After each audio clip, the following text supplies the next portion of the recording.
ভোলা সদর উপজেলার কন্দ্রকপুর গ্রামে বাণিজ্যিকভাবে আখ চাষ ও গুড় তৈরি করে স্বাবলম্বী হয়েছেন কৃষক সাদেক মিয়া।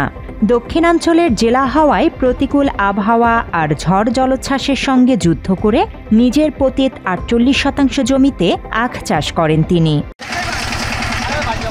যুগের সঙ্গে তাল মিলিয়ে আধুনিক যন্ত্রপাতি ব্যবহার করে নিজ বাড়িতেই তৈরি করেন ভেজাল মুক্ত গুড়। এবছর ঝড় জলোচ্ছ্বাস কম হওয়ায় ফলনও ভালো হয়েছে আখের। এতে খুশি কৃষক সাদেক মিয়া ও তার পরিবার। ২-৩ লাখ টাকা লাভ পাই, অল্প তো করি, বেশি করতেই না, মানুষ পাওয়া যায় না। বিভিন্ন পদের গৃহস্থী করি, এই লাগে আমি এই আখ চাষটাও ধরে রাখছি। আমার বাবার আমল করছে, বাবা মরার পর আমরা ২০-৩০ বছর আমি করি, ভালো লাভ হয়। গত ৩০ বছর ধরে অন্যান্য ফসলের পাশাপাশি আখ চাষ ও গুড় তৈরি করে আসছেন সাদেক। অন্য ফসলের চেয়ে আখ চাষে পরিশ্রম বেশি হলেও সরকারের সার্বিক সহযোগিতায় বেশ লাভবান হয়েছেন তিনি। খাঁটি গুড় তৈরি করে এরই মধ্যে ভোলা সহ সারা দেশে ব্যাপক সুনাম কুড়িয়েছেন সাদেক। আমি চাষ করে সরকার আমার এই আখ চাষের কারণে আমার সরকার মেশিন দিছে, তাপাল দিছে, কট দিছে, সব কিছু আমার দিছে।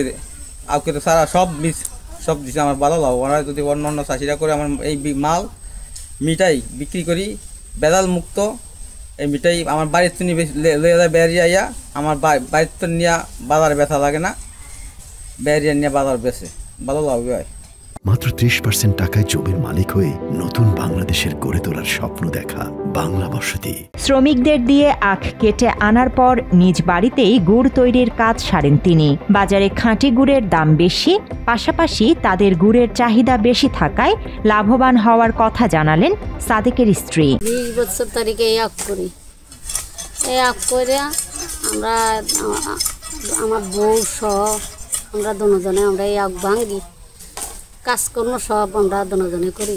তো এই যে আমরা এই আখ করে মিঠাই রস উঠে মিঠাই জাল দিয়ে আমরা গুড় তৈরি করি, করে বেশি আমরা অনেক লাভবান পাই। আমাকে গুড়ের দাম বেশি থাকে সবচেয়ে, আমাকে এনে কোনো ভেজাল নাই, আমরা নিজেরাই তৈরি করে আমরা নিজেরই বিক্রি করি।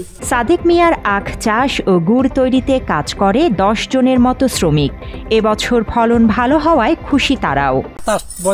মিঠাই বানাই, মিঠাইয়ের মধ্যে কোনো ভেজাল নাই, এতে মানুষে মিঠাই চাহিদা বেশি, আর মিঠাইয়ের এবার লাভবান বেশি হবে আশা করি, আল্লাহর রহমত। কালের বিবর্তনে আখ চাষ হারিয়ে যাবার পথে থাকলেও সাদেক মিয়ার মতো কৃষকদের পাশে থেকে সব রকম সহযোগিতা দেওয়ার কথা জানায় কৃষি বিভাগ। কালের বিবর্তনে আখের গুড়টা হারিয়ে যাচ্ছে, এরকমই একজন কৃষক সাদেক মিয়া রাজাপুর ইউনিয়নের রামদাসপুর ব্লকে আখের গুড় তৈরি করতেছেন, এবং আমরা কৃষি বিভাগ তার পাশে থেকে তার প্রয়োজনীয় কারিগরি সহযোগিতা সহ অন্যান্য উপকরণগত সহায়তা দিয়ে যাচ্ছি, এবং ভবিষ্যতে যাতে এটা দেখে অন্যরা উদ্বুদ্ধ হয় সেজন্য তার এই কার্যক্রম আমরা চেষ্টা করতেছি আরও বেশি কৃষকের মাঝে ছড়িয়ে দেওয়া, এবং এর মাধ্যমে উৎপাদিত যে আখের গুড়টা হবে বিশুদ্ধ এবং ভেজাল মুক্ত, যেটা আমাদের সমাজ, পরিবার এবং মানুষের জন্য খুবই উপকারী, এটা আমরা চাচ্ছি।